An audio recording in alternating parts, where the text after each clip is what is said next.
Hello class, welcome back बच्चों। बेटा chapter number 2 principles of management start कर रहे हैं। अभी आप सब सामने देख रहे हैं मेरी तरफ। बेटा पहले इंट्रो। चैप्टर का नाम है बेटा प्रिंसिपल ऑफ मैनेजमेंट। बेटा ये प्रिंसिपल ऑफ साइंस से कैसे डिफर है? बाबू देखो, अभी 9th-10th में आप बेटा न्यूटन्स लॉ, आइंस्टाइन के प्रिंसिपल ये सब पढ़ के आते हैं। बाबू आइंस्टाइन के प्रिंसिपल पढ़े आपने, न्यूटन्स लॉ पढ़े, ये सब बेटा साइंस के प्रिंसिपल हैं and these are rigid in nature. बेटा रिजिड भी होते हैं नेचर में एज वेल एज बड़े एग्जैक्ट रिजल्ट देते हैं। जैसे कि बेटा एक आइंस्टाइन का प्रिंसिपल है बेटा E is equals to MC square. ठीक है ना। एक प्रिंसिपल हमने पढ़ा है बेटा, अगर वाटर को 100 डिग्री सेल्सियस पे बॉईल करो तो वो इवेपोरेट हो जाएगा। बेटा ये प्रिंसिपल बड़े एग्जैक्ट रिजल्ट देते हैं और बेटा रिजिड भी है नेचर में। लेकिन प्रिंसिपल ऑफ मैनेजमेंट की बात करूं तो बेटा ये प्रिंसिपल ह्यूमन बीइंग पर लगते हैं, ह्यूमन बिहेवियर पे लगते हैं। और बेटा ह्यूमन बीइंग, ह्यूमन बिहेवियर हर पर्सन का अलग है, तो बेटा ये हर बार एक जैसा रिजल्ट दे नहीं सकते। ये बेटा बताते हैं चीजों की कि ऐसा प्रिंसिपल लगाओगे ऐसा रिजल्ट आ सकता है, 100% यही रिजल्ट आएगा, ऐसा कोई भी प्रिंसिपल ऑफ मैनेजमेंट कहता नहीं है बेटा, क्योंकि ह्यूमन बिहेवियर अलग है। आपने एक प्रिंसिपल इस इंसान के ऊपर लगाया, इसने सही रिजल्ट दिया, उस पर लगाओगे जरूरी नहीं है बेटा वैसा ही रिजल्ट दे। ह्यूमन बिहेवियर बिल्कुल अलग है, समझ में आया? प्रिंसिपल ऑफ साइंस बिल्कुल एग्जैक्ट रिजल्ट देते हैं, principle of management exact result नहीं देते बेटा। वो रिजिड होते हैं नेचर में, ये फ्लेक्सिबल होते हैं। ये बात समझ में आएगी, कुछ दिन लग जाएंगे कि कैसे वो रिजिड होते हैं, कैसे फ्लेक्सिबल होते हैं।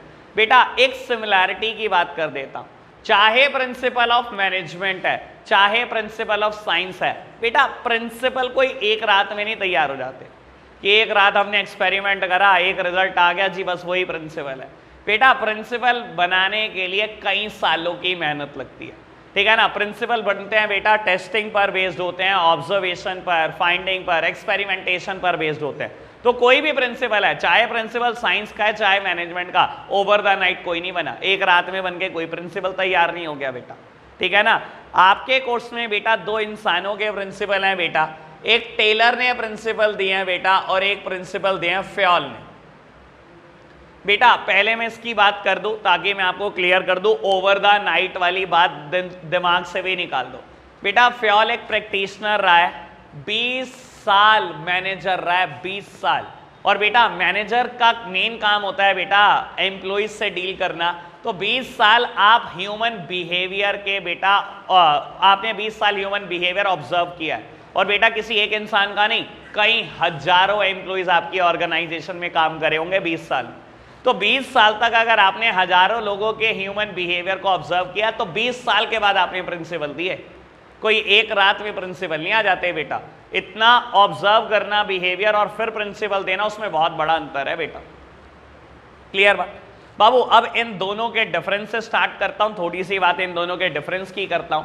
बेटा देखो टेलर एक साइंटिस्ट रहा है बेटा, ठीक है ना, और फ्योल एक प्रैक्टिशनर रहा है। तो बेटा इसके प्रिंसिपल देने का तरीका बिल्कुल अलग है, इसके प्रिंसिपल देने का तरीका बिल्कुल अलग है। बेटा इसने प्रिंसिपल दिए ऑब्जर्वेशन और फाइंडिंग पर, ह्यूमन बिहेवियर ऑब्जर्व किया कई सालों तक और ऑब्जर्वेशन और फाइंडिंग पर प्रिंसिपल दिए भाई। बेटा तो फ्योल ने जो प्रिंसिपल दिए वो ऑब्जर्वेशन पर और फाइंडिंग पर बेस्ड है, लेकिन टेलर बेटा साइंटिस्ट टाइप बंदा रहा है, तो इसने बेटा जो प्रिंसिपल दिए वो एक्सपेरिमेंटेशन और टेस्टिंग पर दिए। ऑब्वियस सी बात है बेटा ये एक्सपेरिमेंट कभी भी लैबोरेटरी में नहीं होते होंगे, ठीक है ना, ये एक्सपेरिमेंट भी ह्यूमन बिहेवियर पर ही होते होंगे बेटा। ठीक है ना बाबू। तो प्रिंसिपल देने का तरीका दोनों का अलग है, इसका प्रिंसिपल ऑब्जर्वेशन और फाइंडिंग पर है बेटा, इसके बेटा एक्सपेरिमेंटेशन और टेस्टिंग पर है बाबू। आप लेकिन ये डिसाइड करने नहीं बैठे कि प्रिंसिपल किसके अच्छे हैं, ठीक है ना। प्रिंसिपल दोनों के ही बहुत कमाल है बेटा, ठीक है ना। एक एक्सपीरियंस पर बेस्ड प्रिंसिपल है और एक बेटा एक्सपेरिमेंटेशन पर बेस्ड प्रिंसिपल है। प्रिंसिपल दोनों के ही कमाल है, लेकिन एक दो जगह बेटा इन दोनों में भी कंफ्लिक्ट है कि टेलर बात करता है अलग और फ्योल बात कर देता है अलग, इक्का दुक्का जगह। बाकी दोनों पर्सन ये सिमिलर ही बात करते हैं बेटा हर जगह पर, ठीक है जी। अभी आज हमें क्या करना है बेटा, टेलर के सारे प्रिंसिपल खत्म करके एक आध टेक्निक करके जानी है। टेलर ने बेटा हमें 4 प्रिंसिपल दिए और 7 टेक्निक दी, और फ्योल ने हमें बेटा 14 प्रिंसिपल दिए, ठीक है ना। कुछ 25 प्रिंसिपल हमें पढ़ने हैं बेटा, स्टार्ट करेंगे आज 5-6 कर जाएंगे बेटा। ये लेक्चर थोड़े से बेटा लेंदी होते हैं और थोड़े से बेटा ध्यान रखना, बिजनेस स्टडीज में ना बच्चे की सोच पता है क्या होती है कि मुझे हेडिंग पता हो तो मैं तो सब कुछ चिपका दूंगा, ठीक है ना। लेकिन बेटा जब प्रिंसिपल का मुद्दा आता है, हेडिंग पता होने से कुछ नहीं होता, अंदर का एग्जैक्ट मैटर पता होना चाहिए आपको बेटा। प्रिंसिपल हैं वो भी किसी इंसान के, ये आपके वर्ड काम नहीं करेंगे यहाँ पर, ठीक है ना। चलो जी बेटा करते हैं स्टार्ट। सबसे पहला प्रिंसिपल टेलर का बेटा, प्रिंसिपल का नाम है science not rule of thumb. बेटा मैं स्पीड पकड़ के चलूंगा, आप बस बहुत आराम से सुनते चले जाना, नोट से कंफर्म नहीं करा पाऊंगा मैं बेटा, वो बाद में आप घर से रीड करेंगे बेटा, बस फटाफट से करते चलेंगे बेटा। बात कर रहे हैं प्रिंसिपल का नाम है science not rule of thumb. बेटा साइंस का मतलब, बेटा साइंस का मीनिंग है साइंटिफिक एनालिसिस ऑफ वर्क। बेटा टेलर कहता है हर काम में साइंस लगाओ, हर चीज में बेटा, चाहे छोटी चीज है चाहे बड़ी चीज है, कोई भी डिसीजन मेकिंग करनी है बिना साइंस के नहीं करनी, हर चीज को आपने क्या करना है साइंटिफिकली एनालिसिस करना है। कहता है रूल ऑफ थंब वाली कोई बात नहीं, रूल ऑफ थंब मतलब अंगूठे छाप वाला कोई काम ना करना बेटा, अनपढ़ों वाला। आपको मैनेजर की कुर्सी पे इसीलिए बिठाया गया क्योंकि बेटा बहुत पढ़े लिखे थे, और अगर आपने अंगूठे छाप वाला काम कर दिया, किसी चीज में भी साइंस नहीं लगाई, तो बेटा फिर आपकी कोई जरूरत ही नहीं है ऑर्गेनाइजेशन को, फिर तो एम्प्लॉई चला लेते ऑर्गेनाइजेशन। बेटा रूल ऑफ थंब का मतलब होता है बेटा decision taken on the basis of personal judgement और on the basis of hit and trial. बेटा रूल ऑफ थंब के 2 मतलब निकाले जा सकते हैं अलग अलग। एक तो हो सकता है पर्सनल जजमेंट, पर्सनल जजमेंट मतलब मेरा दिल कह रहा है ऐसा होना चाहिए बेटा, ठीक है ना। और दूसरा मतलब निकाला जा सकता है हिट एंड ट्रायल लगाना, जो बचपन में आप भी लगाते थे, ठीक है ना। टीचर ने सुनने शुरू करे ट्रू फॉल्स, आपने बोला ट्रू, टीचर ने आंख दिखाई, आपने कह दिया फॉल्स, यही हिट एंड ट्रायल है बेटा, ठीक है ना। बाबू ऑल्टरनेटिव 1 काम ना करे, मैनेजर भी ऐसे करते हैं बेटा, ऑल्टरनेटिव 1 लगाकर देख लो, ऑल्टरनेटिव 1 काम ना करा ऑल्टरनेटिव 2 लगाकर देख लो, 2 काम ना करा 3 लगाकर देख लो। सर आप मैनेजर क्यों बनाए गए? अगर आपको हिट एंड ट्रायल लगाना था तो ये काम एम्प्लॉय नहीं कर सकता, एम्प्लॉय को नहीं लगाना आता, पहला ऑल्टरनेटिव नहीं काम करेगा वो भी दूसरा ही लगाएगा, तो आप मैनेजर क्यों? तो बेटा हिट एंड ट्रायल नहीं लगाना, पर्सनल जजमेंट पे कोई भी डिसीजन नहीं लेना, हर चीज के लिए साइंस लगानी है। टेलर तो इतना बोल देता है बेटा कि even small to small activity should be scientifically planned like loading the iron sheet into the box cars. समझाने के लिए बेटा मैं हल्का सा एग्जांपल चेंज करता हूं, फिर उस पे आऊंगा। मैं कहता हूं बेटा आपने एक ट्रक में ना ये चेयर लोड करनी है, ठीक है, एक बार हिट एंड ट्रायल लगाकर देख लो और एक बार साइंस लगा के देख लो, आपको पता लग जाएगा रिजल्ट में क्या डिफरेंस होता है।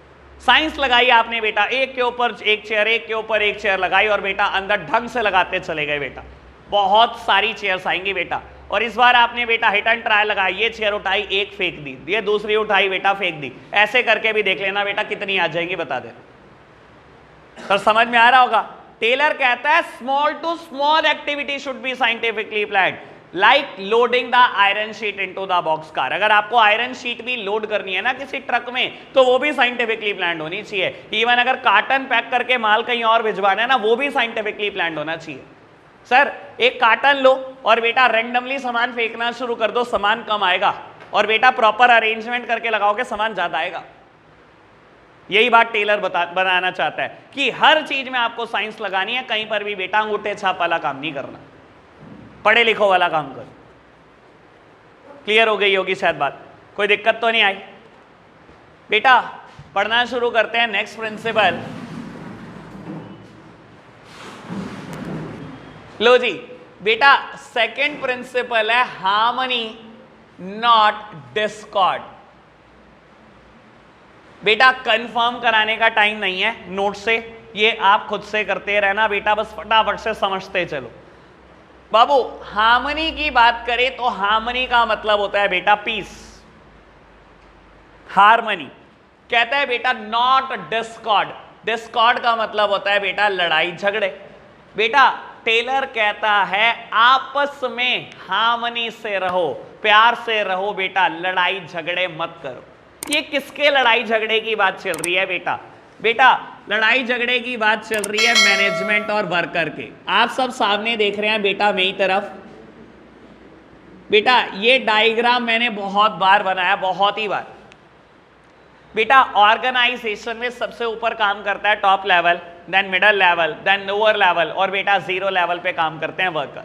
सारे के सारे मैनेजर मिडिल लेवल पे होते हैं, बस दो मैनेजर छोड़ दो। एक जीएम की बात है बेटा, एक फर्स्ट लाइन मैनेजर, अभी नहीं भी पता तो इग्नोर मारो। सारे मैनेजर मिडिल लेवल पे होते हैं, purchase manager, production manager, sales manager, marketing manager, किसी का भी नाम लो बेटा, सब मिडिल लेवल पे। और बेटा मैनेजर का काम पता है क्या होता है बेटा? दूसरों से काम निकलवाना।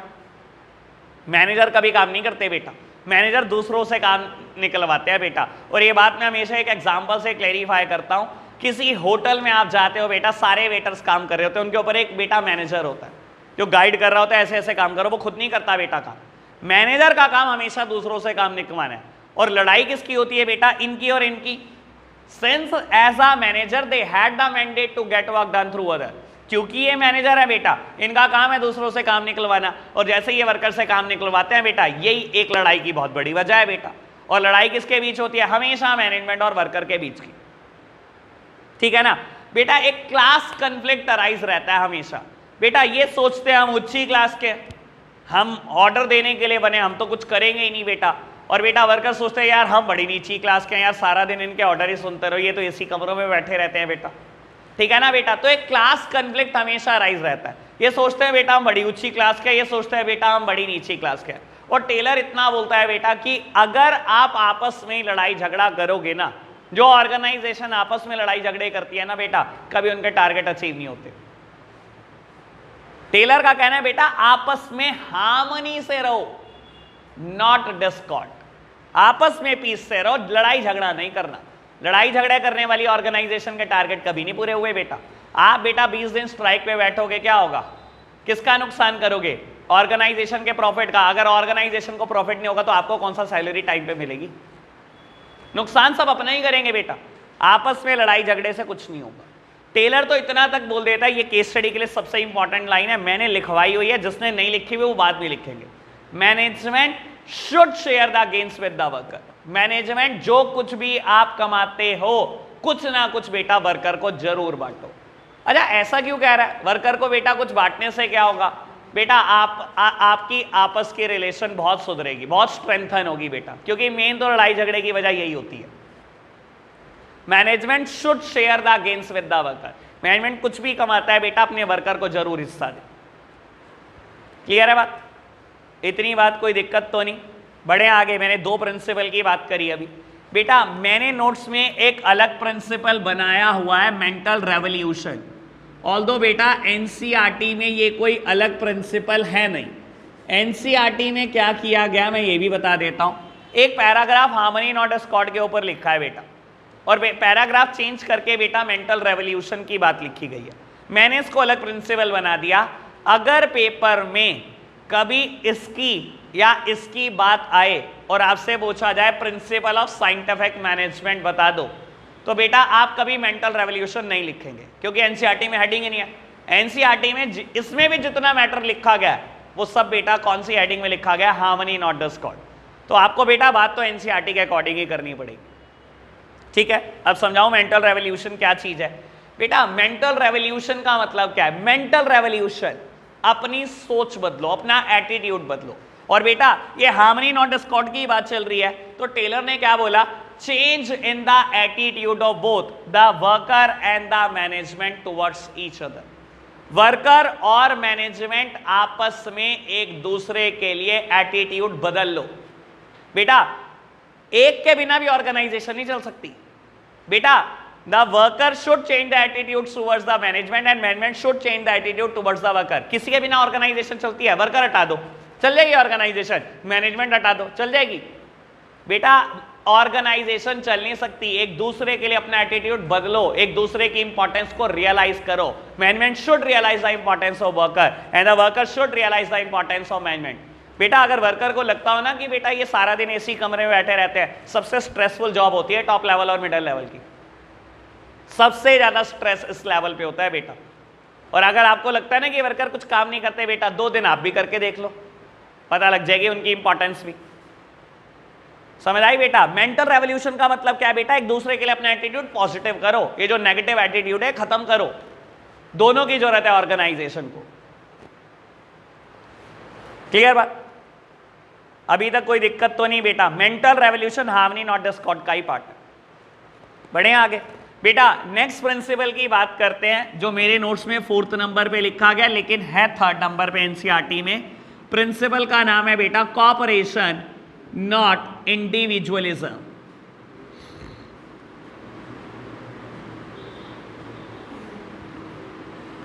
बेटा ये particular principle harmony not discord का भी एक्सटेंशन है। हार्मनी नॉट डिस्कॉर्ड क्या कहता है बेटा? कि आपस में लड़ना नहीं है बेटा, आपस में प्यार से रहो।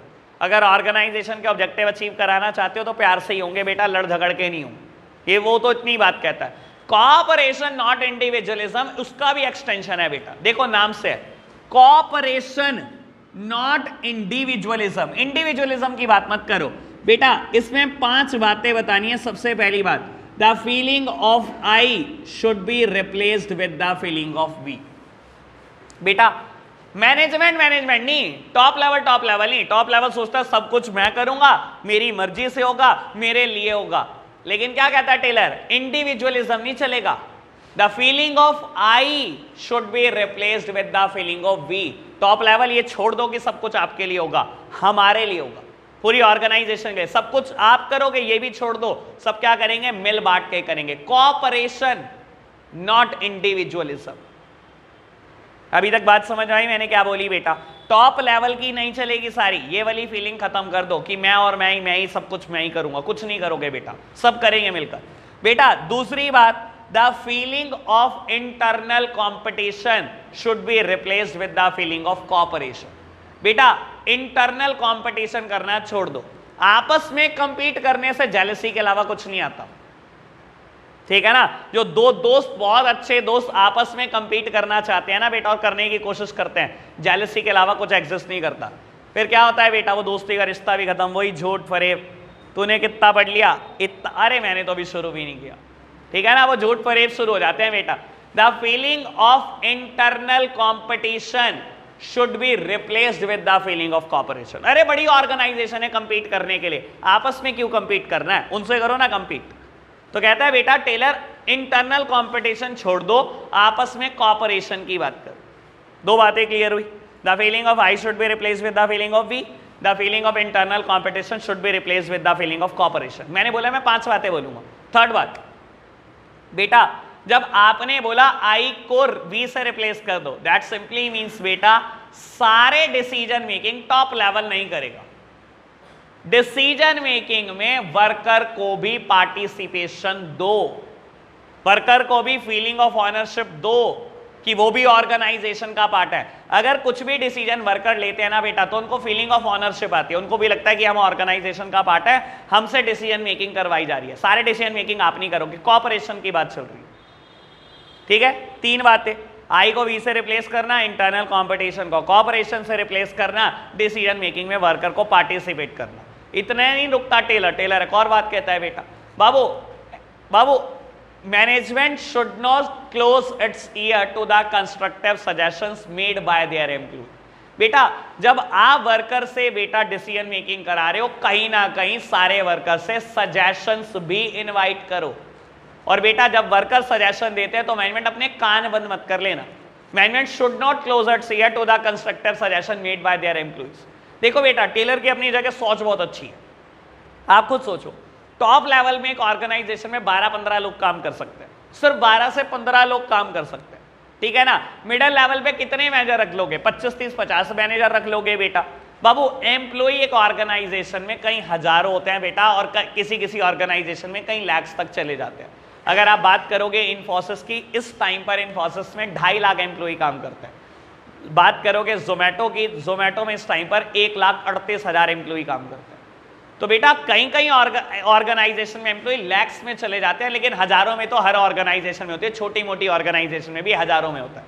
अब एक बात सोचता है टेलर कहता है अगर आप सबसे एक सजेशन भी इन्वाइट कर लो, आप 2.5 लाख काउंटिंग में हो, आप सबसे एक सजेशन भी बेटा इन्वाइट करो, उन 2.5 लाख सजेशन में से सर 1% तो काम के होंगे, 1% छोड़ो, 0.1% तो काम के होंगे, छोड़ो 0.01% तो काम के होंगे, 2.5 लाख में से 25 सजेशन तो काम के होंगे।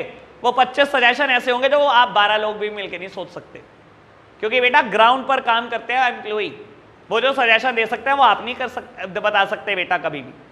तो टेलर का कहना है बेटा एम्प्लॉई के सजेशन सुनो, और बहुत सारे सजेशन में से कुछ सजेशन बड़े काम के होंगे जो बेटा आपकी कॉस्ट भी बचा कर देंगे, आपको टाइम भी बचा कर देंगे। इनडायरेक्टली मतलब आपका प्रॉफिट मैक्सिमाइजेशन करा कर देंगे। क्लियर? अभी तक जितनी मैंने बात बोली सारी बातें ओके है? मैंने अभी तक 4 बातें बोली टोटल, ठीक है ना बाबू? आई को वी से रिप्लेस करना है, इंटरनल कंपटीशन को कोऑपरेशन से रिप्लेस कर देते हैं बेटा। और आप बता दो क्या क्या बोला मैंने बेटा? एम्प्लॉय को डिसीजन मेकिंग में पार्टिसिपेशन दो, एम्प्लॉय के सजेशन सुनो। और टेलर यहां नहीं रुकता, एक और बात बोलता है बेटा, there should be equal distribution of authority and responsibility among the worker and the management. बेटा देखो, कायदे से एक ऑर्गेनाइजेशन में सबसे ज्यादा पावर इनकी होती है और सबसे ज्यादा रिस्पॉन्सिबिलिटी इनकी। सर यही होता है ना, सबसे ज्यादा काम तो इनसे लिया जाता है और सबसे ज्यादा पावर इनके हाथ में रहती है। बेटा टेलर ने बोला जब मैं बात कर रहा हूं कॉपरेशन की, हम इंडिविजुअलिज्म की बात ही नहीं कर रहे, तो बेटा there should be equal distribution of authority and responsibility among the worker and the management. सबकी बराबर जिम्मेदारी होनी चाहिए और सबकी बराबर पावर होनी चाहिए। कॉपरेशन से रहो। आप एक दिन अपनी पावर इनके साथ शेयर करके देखो और एक दिन इनकी रिस्पॉन्सिबिलिटी अपने सर लेकर देखो। There should be equal distribution of authority and the responsibility among the worker and the management.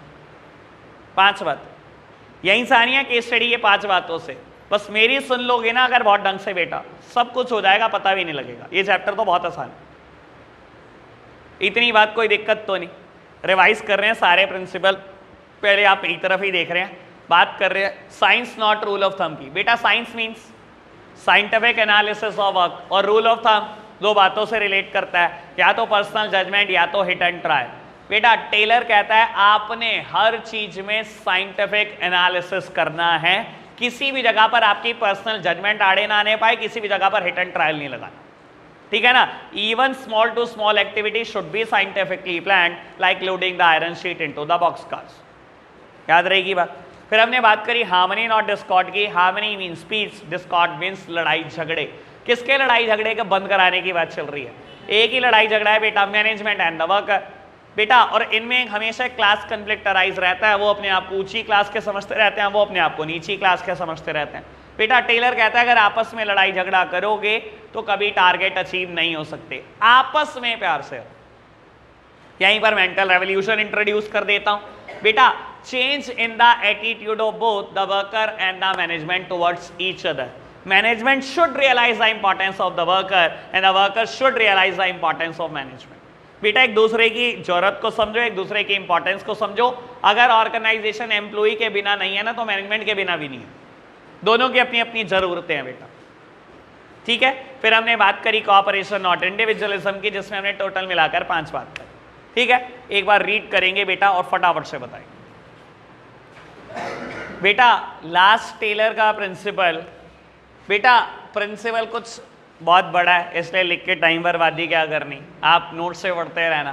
Principal का नाम है बेटा development of each and every person to his or her greatest efficiency and prosperity. बेटा जहां कहीं भी इस chapter में पर्सन वर्ड का यूज हो या बेटा कहीं भी मैन वर्ड का यूज हो, हमेशा ध्यान रखना है इसका मतलब एम्प्लॉय से। बेटा कहता है development of each and every person to his or her greatest efficiency and prosperity. Develop कर दो हर एम्प्लॉय को उसकी मैक्सिमम एफिशिएंसी तक, उसकी मैक्सिमम प्रोस्पेरिटी तक, ऐसा कुछ बोलता है बेटा टेलर। समझना जरा, मेरी तरफ देखना। बेटा देखो किसी भी ऑर्गेनाइजेशन की कैपेसिटी बेटा डायरेक्टली रिलेट करती है उसके एम्प्लॉय की कैपेसिटी से, ठीक है ना। ऑर्गेनाइजेशन तो खुद में एक आर्टिफिशियल पर्सन है बेटा। किसी भी कंपनी का नाम ले लो, Reliance Industries Limited. Reliance Industries Limited खुद इंसान है क्या बेटा? वो तो एक आर्टिफिशियल पर्सन है। कहता है बेटा रिलायंस इंडस्ट्रीज लिमिटेड की capacity is directly related with its employ capacity. बेटा किसी भी ऑर्गेनाइजेशन की कैपेसिटी उसके एम्प्लॉय की कैपेसिटी से डायरेक्टली लिंक करती है। अगर बेटा एम्प्लॉय मैक्सिमम काम करेंगे, मैक्सिमम एफिशिएंसी पर जाकर काम करेंगे, that means organization maximum efficiency पे काम कर रही है। तो टेलर का कहना क्या है बेटा, एम्प्लॉय को मैक्सिमम एफिशिएंसी तक डेवलप करो ताकि ये मैक्सिमम काम करे और इनडायरेक्टली बेटा ऑर्गेनाइजेशन मैक्सिमम काम करे।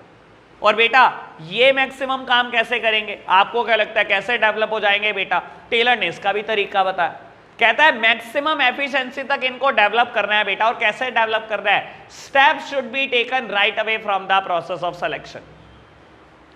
कहता है जिस दिन आप इनका सिलेक्शन कर रहे हो ना, उसी दिन साइंटिफिक सिलेक्शन करना, उसी दिन साइंटिफिक तरीके से ट्रेनिंग डेवलपमेंट करना बेटा। और अगर आपने साइंटिफिक सिलेक्शन किया होगा, साइंटिफिकली ट्रेन किया होगा इनको, तो पक्का ये बेटा मैक्सिमम एफिशिएंसी पे काम करेंगे। होता पता है क्या बेटा, ऑर्गेनाइजेशन में जिस दिन सिलेक्शन का दौर होता है बेटा, आपके किसी जानकार का फोन आ जाता है कि ये मेरा पर्सन खड़ा है लाइन में, बस इसका सिलेक्शन कर देना। और हम सिलेक्शन कर देते हैं सोर्स पर। जब सोर्स पे सिलेक्शन होता है ना बेटा, वो पर्सन कभी भी मैक्सिमम एफिशिएंसी पे काम करेगा नहीं। तो टेलर ने क्या बताया, अगर आप चाहते हो एम्प्लॉय से मैक्सिमम निकलवाना, उसका बेटा मैक्सिमम कंट्रीब्यूट कराना, तो बेटा स्टेप लेना पड़ेगा सिलेक्शन के दिन ही। साइंटिफिक सिलेक्शन होगा, साइंटिफिक तरीके से ट्रेन करोगे एम्प्लॉय को, तो बेटा वो मैक्सिमम एफिशिएंसी पे जाके काम करेगा। क्लियर है बात? सोर्स पे आया हुआ इंसान कभी काम करता है, उसको पता होता है बेटा जिस दिन निकालने की सोचेंगे उस दिन फिर सोर्स लगा दूंगा। ठीक है ना, जब एक बार चल सकती है तो बार बार चल सकती है। ठीक है ना बात बेटा? ऑल ओके, कोई दिक्कत तो नहीं? बढ़े आगे बेटा। यहां पर टेलर के प्रिंसिपल खत्म हो जाते हैं। सबसे पहली टेक्निक पढ़ेंगे फंक्शनल फॉर्मेनशिप, 15 मिनट की अकेली टेक्निक है। आज इसको खत्म कर लो, छोटी छोटी कल सारी कर लेंगे बेटा। आज एक बड़ी टेक्निक करते हैं, बस इतना ही करेंगे आज। ठीक है जी, बात करता हूं फंक्शनल फॉर्मेनशिप। बेटा ये टेक्निक समझने के लिए ना एक पूरा डायग्राम है एनसीईआरटी में, वो समझना बड़ा जरूरी है। ठीक है, अगर वो समझ में आ गया डायग्राम, तो बेटा समझ लो टेक्निक भी समझ में आ गई। आप सब सामने देखते रहेंगे, मैं बेटा डायग्राम एक बार ड्रॉ कर देता हूं।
लो जी प्यारे बच्चों, सामने देखना बेटा, टेक्निक का नाम है फंक्शनल फॉरमैनशिप।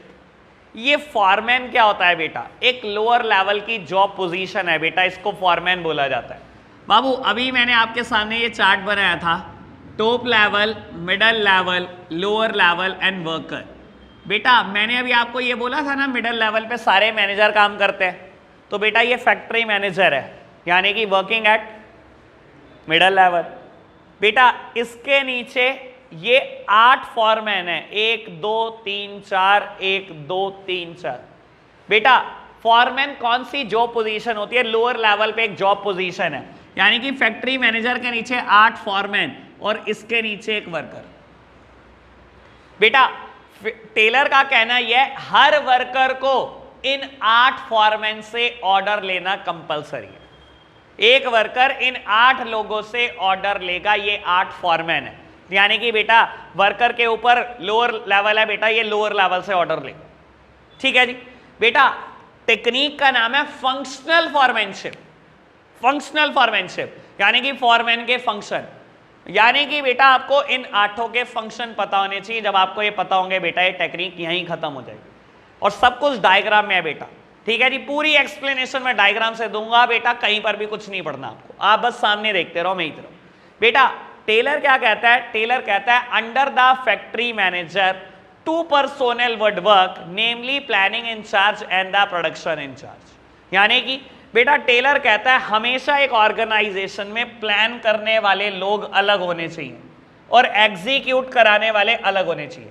ये प्लान कराने वाले लोग हैं जो प्लान करेंगे बेटा वर्कर के लिए, और ये बेटा वर्कर से एग्जीक्यूट कराएंगे। टेलर कहता है प्लान करने वाले लोग हमेशा अलग रखो और एग्जीक्यूट कराने वाले अलग रखो। इतनी बात समझ में आई? Under factory manager 2 personnel would work, namely planning in charge and the production in charge. Under planning in charge 4 personnel would work, namely instruction card clerk, route clerk, time and cost clerk, disciplinarian. बेटा planning in charge के under 4 person काम करेंगे, instruction card clerk, root clerk, time and cost clerk और डिसिप्लिनरियन। और बेटा इन चारों के अलग अलग फंक्शन है। फंक्शन बहुत आराम से समझने हैं बेटा। Instruction card clerk would draft the instruction for the worker. ये बेटा वर्कर के लिए इंस्ट्रक्शन ड्राफ्ट करता है कि आज आपने कहां पर काम करना है, आज आपने कहां पर काम करना है। जैसे ही वर्कर आता है सबसे पहले इंस्ट्रक्शन कार्ड क्लर्क से मिलता है, ये बताता है बेटा आज क्या क्या काम करना है हमने। ठीक है, instruction card clerk would draft the instruction for the worker, route clerk will specify the route of production.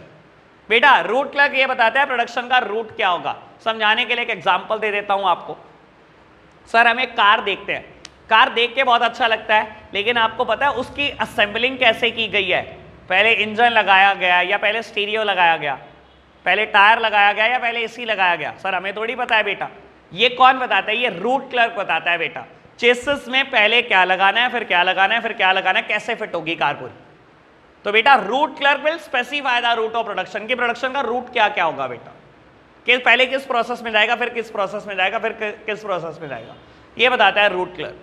Instruction card clerk would draft the instruction for the worker, route clerk will specify the route of production, time and cost clerk बेटा prepare the time and cost sheet. बेटा ये prepare करके देगा time and cost sheet की एक product बनने में कितना टाइम लगना चाहिए और कितनी कॉस्ट लगनी चाहिए। ठीक है ना, कई बार आप सुनते होंगे बेटा इस गाड़ी को असेंबल होने में बेटा इतने घंटे लग जाते हैं। सुना है कभी? ऐसी ऐसी आती है ना न्यूज़ बेटा, एक कार को असेंबल होने में इतना टाइम लगता है, एक मोटरसाइकिल बनने में इतना टाइम लगता है, ये सब न्यूज़ आती है बेटा। ये टाइम एंड कॉस्ट शीट ये प्रिपेयर करता है बेटा टाइम एंड कॉस्ट क्लर्क। ठीक है जी। एंड डिसिप्लिनरियन बेटा नाम से ही क्लियर होना चाहिए, and show discipline among the workers. बेटा वर्कर आपस में लड़ाई झगड़ा ना करें, ये जिम्मेदारी डिसिप्लिनरियन को दी जाती है। ठीक है ना, कभी कभी वर्कर कंबल भी डाल देते हैं उसके ऊपर। हाँ जी, इतनी बात ओके, क्लियर है बात? चारों के फंक्शन समझ में आए? Instruction card clerk draft the instruction for the worker, route clerk specify the route of production, time and cost clerk prepare the time and cost sheet, and disciplinarian ensure discipline in the organization. Clear बेटा? Execute कराने वाले लोग अलग है, और बेटा production in charge के under भी 4 पर्सोनल काम करते हैं, namely speed boss, gang boss, repair boss and inspector. बेटा स्पीड बॉस नाम से समझ में आ रहा है बेटा, टाइम एंड कॉस्ट क्लर्क ने टाइम एंड कॉस्ट शीट बनाई, स्पीड बॉस को थमा दी। स्पीड बॉस देखेगा एग्जीक्यूट करा रहा है, ये देखेगा एक्चुअलिटी में वर्कर उतने ही टाइम में बेटा एक्यूरेट और टाइमली कंप्लीशन कर भी पा रहा है जॉब का या नहीं कर पा रहा है बेटा, उतनी कॉस्ट में उतने टाइम में प्रोडक्ट बना भी पा रहा है कि नहीं बना पा रहा। मान लो असेंबलिंग टाइम दिया गया एक कार को 12 घंटे, तो बेटा वर्कर 12 घंटे में असेंबल कर भी पा रहे हैं कि कार नहीं, ये जिम्मेदारी किसकी होगी? ये स्पीड बॉस इंश्योर करता है accurate and timely completion of the job. ठीक है जी, ये तो प्लान करने वाले लोग हैं ना, एग्जीक्यूट तो इन्होंने ही कराना है बेटा। ठीक है ना, कोई दिक्कत तो नहीं, बात समझ में आए? स्पीड बॉस क्या करता है बेटा? गैंग बॉस और रिपेयर बॉस, ये बड़ा फर्क आराम से समझना, इसमें बेटा जल्दबाजी नहीं, क्योंकि मोस्ट ऑफ द टाइम हम इसके फंक्शन को मिक्स कर देते हैं। बेटा गैंग बॉस ऑर्गेनाइजेशन में डेली बेसिस पर आता है, डेली गैंग बॉस डेली आता है बेटा, और इसका काम क्या होता है बेटा? Keep the machine and tools ready for operation. ये बेटा रोज मशीन को और टूल्स को रेडी रखता है ऑपरेशन के लिए। अगर बेटा वर्कर के आने का टाइम 10 बजे है, ये बेटा 8 बजे आता है, ये सारी मशीन चेक करता है बेटा, किसी का नट बोल्ट तो नहीं लूज रह गया बेटा, एक्सीडेंट तो नहीं कर जाएगा बेटा, ऑयलिंग ग्रीसिंग मशीनरी को जो चाहिए वो गैंग बॉस करता है बेटा डेली बेसिस।